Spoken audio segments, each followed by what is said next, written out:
Hey guys! Today we're diving into another truly horrifying case. If you want to support my channel, make sure to subscribe and stay active. It really helps me out. I'd be super grateful for that. Let's get started. On August 16, 2023, a young woman was admitted to one of the most renowned medical centers in the world, the Mayo Clinic, in critical condition. Her internal organs were failing rapidly, her body was severely dehydrated, and her temperature fluctuated unpredictably.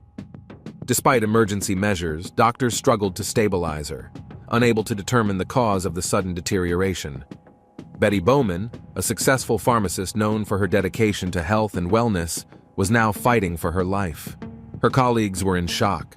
Just the day before, she had been full of energy, and now medical professionals were desperately working to save her without understanding what they were dealing with. One by one, potential diagnoses were ruled out. Lab tests failed to provide clear answers, and her condition continued to worsen. What could have caused such a rapid decline in the health of a young, seemingly healthy woman? As doctors searched for an explanation, they began to realize that the cause was not a natural illness. Betty Bowman was born in 1991 in Kansas. She grew up in a respectable, hardworking family that valued honesty, perseverance, and care for one another. From an early age, she displayed determination, seriousness, and a strong work ethic in everything she pursued. She excelled in school, particularly in science, with a deep passion for biology and chemistry. After high school, she enrolled in a university's pharmacy program, where she quickly distinguished herself as one of the top students. Unlike many of her peers who simply memorized theory, Betty was genuinely fascinated by medical processes, chemical compounds, and the effects of medications on the human body. Following graduation, she launched her career, initially working in a pharmacy before securing a position at a medical facility. There, she quickly gained the respect of her colleagues and earned a reputation as a dedicated and knowledgeable professional. Connor Bowman was born in 1993, also in Kansas, but his upbringing was different. He had an egocentric and calculating nature, often manipulating people to get what he wanted. Unlike Betty, he never embraced the values of hard work and integrity. Instead, he focused on finding ways to achieve maximum benefit with minimal effort. In school, he was not a standout student academically, but his charisma and quick thinking allowed him to navigate difficult situations with ease. Connor had a knack for winning over the right people and presenting himself in a favorable light. Choosing to pursue a career in pharmaceuticals, he enrolled in the same university as Betty. However, his interest in medicine differed significantly from that of his peers. While others were motivated by the desire to help people, Connor viewed pharmacology through a different lens, one focused on influence and control over the human body. Later, he decided to continue his education by entering a medical program, seeking greater career opportunities and an enhanced professional status. Betty and Connor met while studying at university. Despite their obvious differences in personality, they developed a relationship. Betty saw him as an intelligent and ambitious man, while Connor recognized that being with her could offer certain advantages. The couple got married in May 2021. A few months later, Betty received a job offer from one of the most prestigious medical centers in the world, the Mayo Clinic. This opportunity led them to relocate to Minnesota. For Betty, it was a major step forward in her career. But for Connor, it meant something else. He was now living in the shadow of his successful wife. At the time, he was still in school, and all financial responsibilities fell on Betty. She covered their living expenses, paid for his education, and handled their day-to-day costs. Connor did not work, relying entirely on his wife's support, and over time, he became accustomed to this arrangement. As the months passed, their relationship began to shift. Betty became deeply focused on her work, expanded her social circle, and thrived in her professional environment. Meanwhile, Connor, feeling dependent and sidelined, grew increasingly dissatisfied with his position. Outwardly, they appeared to be a successful couple, but behind the scenes, tension was building. At some point, they agreed to set certain boundaries in their relationship, choosing to transition to an open arrangement. However, they had clear rules. Emotional attachments to outside partners were off limits, and any involvement was meant to remain purely physical. Over time, it became evident that this agreement had been broken. Betty began to suspect that Connor had developed more than just a casual connection with someone else. When she finally uncovered the truth, her suspicions were confirmed. This wasn't just an indiscretion, it was real affection. For Betty, that was the final straw. She made it clear that she wanted a divorce. To her, it was a logical decision, but for Connor, it meant losing his comfortable lifestyle, financial security, and the advantages that came with their marriage.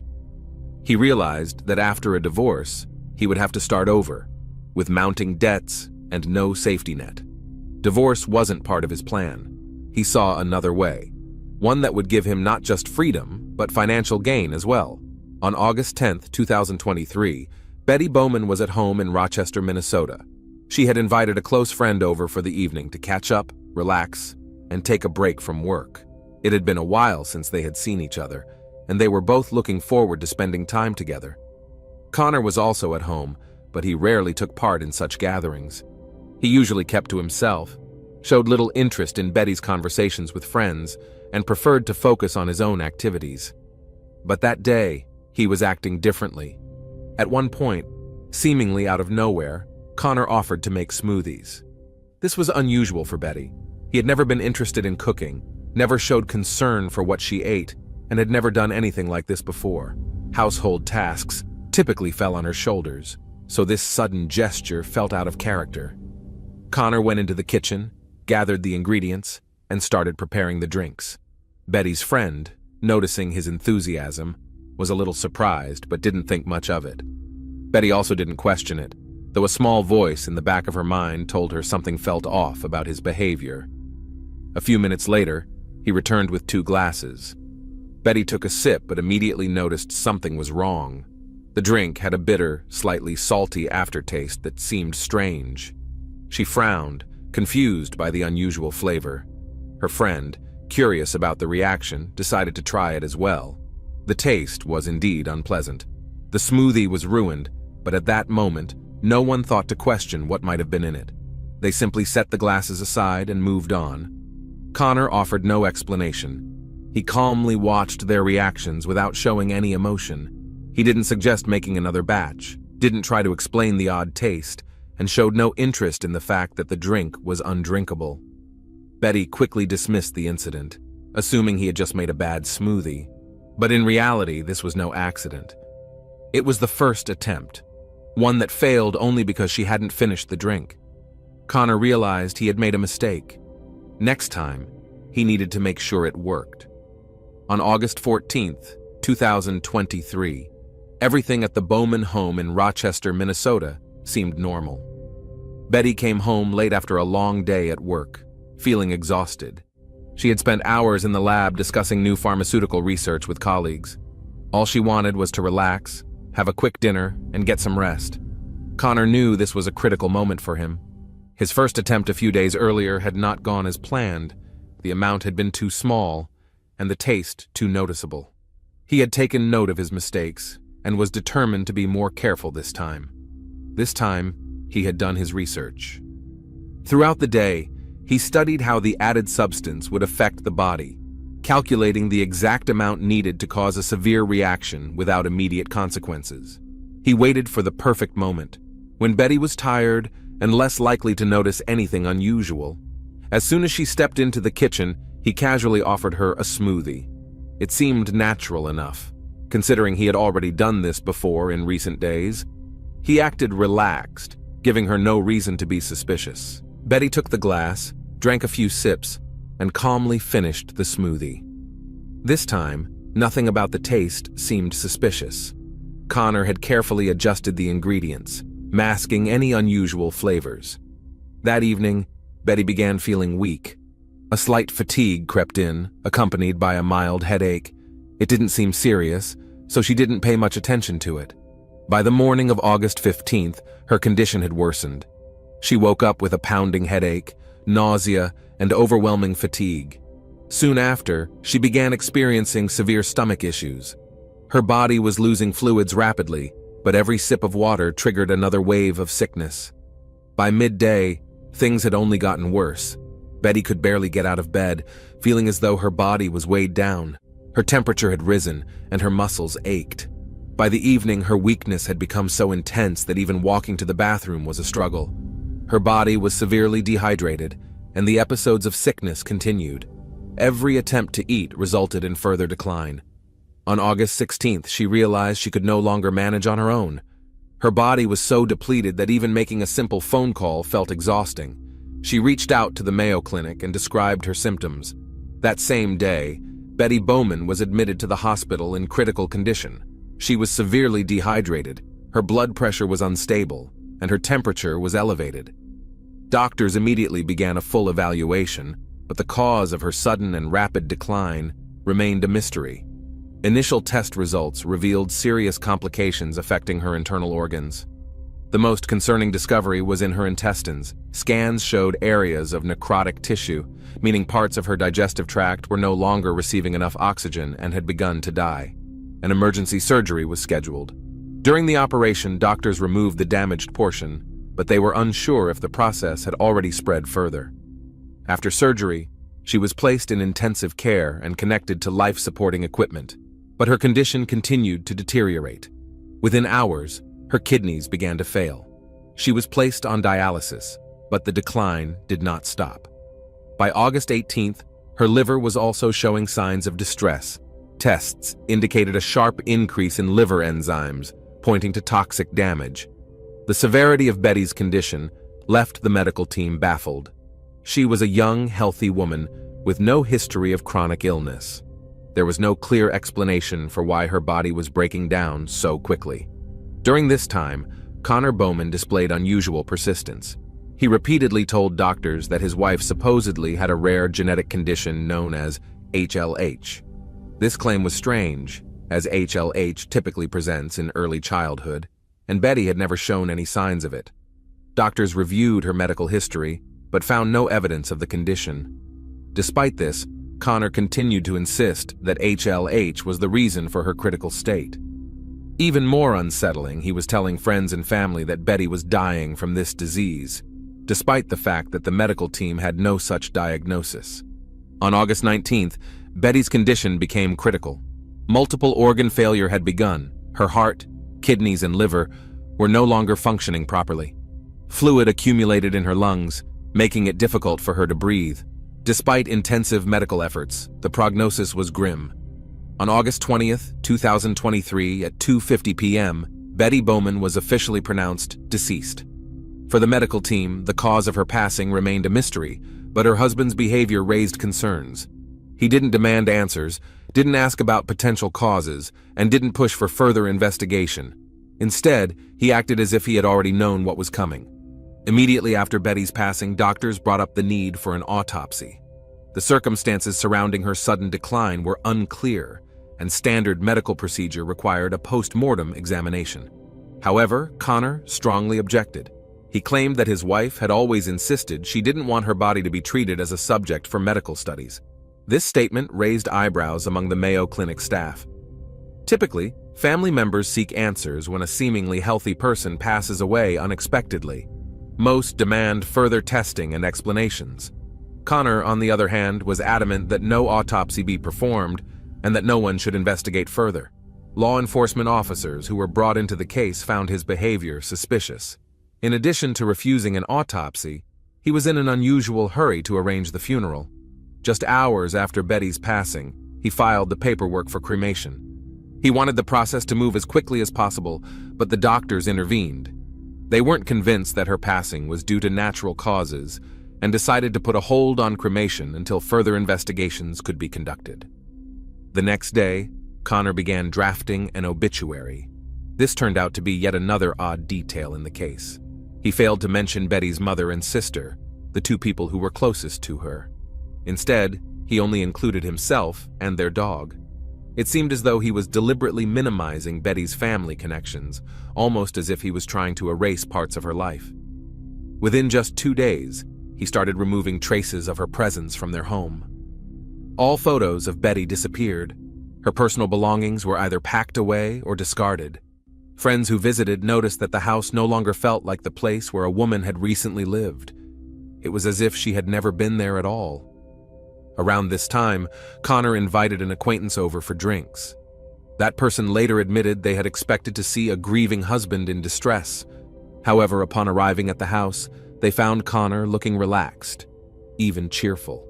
Throughout the conversation, he showed no signs of sorrow, never spoke about what had happened, and didn't seem like someone who had just lost his wife days earlier. A week later, Connor made it clear that he was moving on with his life. Another woman moved into the house, quickly taking the place where Betty had lived just weeks before. This was a shock to Betty's friends and family. His behavior didn't just raise questions, it suggested that Betty's passing hadn't caught him off guard. Just days after the funeral, Connor began openly discussing the life insurance payout he had received following his wife's passing. The policy was worth $500,000. He spoke about it casually, without any sign of grief or remorse. There was no mention of wishing he could have his wife back instead of the money. Instead, it seemed as though he was content with how things had played out. Many people had known and respected Betty, both as a professional and as a person. Those close to her expected her husband to be devastated, struggling to process the loss. But instead, he appeared relaxed. Some who overheard his conversations noted that he spoke about the insurance money as if it had solved his financial troubles rather than marking the loss of his wife. Investigators looking into the case took particular interest in Connor's financial situation. Soon, they uncovered that he had been struggling with significant debt. During his years in school, he had accumulated large student loans, which had only continued to grow. His financial position was unstable. Unlike Betty, who had a steady and well-paying job, Connor was financially dependent. He was still completing his medical training, and his residence salary wasn't nearly enough to cover all of their expenses. As investigators took a closer look at his actions after Betty's passing, more unsettling details emerged. Even before receiving the insurance payout, he had made no effort to seek additional income, nor did he seem concerned about his financial future. This behavior raised suspicions. If Betty's passing had been unexpected, wouldn't he have been desperate for answers? Wouldn't he have questioned the doctors, pushed for explanations, or demanded further testing? But instead, he acted as if he already knew what had happened, as if any further investigation would only create problems for him. Ultimately, detectives concluded that his financial struggles might have been a key motive behind the crime. Connor had a clear incentive to benefit from his wife's passing. He stood to gain far more financially than he would have in a divorce. Those who knew Betty couldn't believe that someone so close to her could have planned such a cold and calculated act for financial gain. But Connor's behavior, his lack of emotion, and his financial troubles pointed to the possibility that Betty's passing was no accident. Investigators obtained blood samples that had been taken during Betty's hospitalization. When tested, they revealed a shocking discovery. Her system contained a dangerously high concentration of colchicine, a substance used in medical treatments but lethal when taken in excess. Colchicine is rarely associated with intentional poisoning, as it is difficult to obtain without professional access. While primarily used to treat gout, its toxic properties make it extremely dangerous if misused. The symptoms of an overdose matched Betty's condition exactly: initial nausea, stomach issues, and weakness, followed by organ failure and intestinal necrosis. Once investigators had this information, they began looking into who could have had access to the substance. Their search quickly led them to Connor Bowman. As someone with a background in medicine, he had the knowledge required to use colchicine effectively. Even more concerning, he had previously worked at a poison control center, where he studied the effects of toxic compounds on the human body. This discovery became the first major indication that he could be connected to what had happened. Detectives started interviewing Betty's friends and family. Her close friend, who had been at her home on August 10th, recounted the strange incident with the smoothie. She remembered that the drink had tasted bitter and slightly salty, and when both of them tried it, they assumed it had simply gone bad. The woman also recalled a joke she had made at the time, suggesting that Connor might have put something in the drink. Back then, they had laughed it off without taking it seriously. But now, in hindsight, those words carried a completely different weight.